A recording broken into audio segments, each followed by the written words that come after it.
طبعا انا ضد السب وضد القذف وضد الكلام اللي بيحصل في المدرجات، وطبعا سمعنا الفتره الاخيره عن سباب جماهير نادي الزمالك لزيزو احمد سيد زيزو انه قالوا اسم مراته والكلام ده كله، وانا ضده ضد بشكل كبير جدا.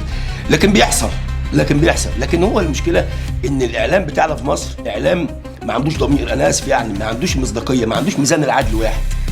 يعني دلوقتي سمعنا ان في النادي الاهلي من حقه عايز يقاضي او ما فيش مشكله، انا ما عنديش مشكله ومش هتكلم فيها، بس انا نفسي يبقى في قانون واضح وصريح وصارم على التجاوزات اللي بتحصل بالجماهير. زي ما كان شيكابالا اتسب، لعيبه كتير في مصر اتسبت واتشتمت، لعيبه كتير جدا، ولعيبه ورمضان صبحي ولاعيبه كتير جدا اتشتمت، لكن ما انت ما فيش ضابط ولا ربط ولا يعني ما فيش اي حساب ولا اي قانون بيقدر يدير المنظومه.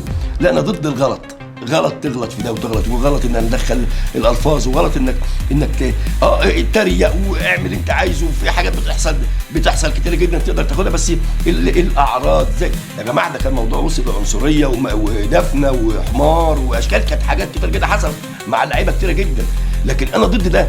لكن هل انت حاسبت؟ هل في جمهور اتحاسب؟ انت بقى مشكلتك تسكت وتيجي في الاخر تحاسب واحد، طب اللي فات ده كله ما تحاسبوش يا عم، ما عنديش مشكله، بس اعمل قانون قوي وصارم ونفذ على الكل.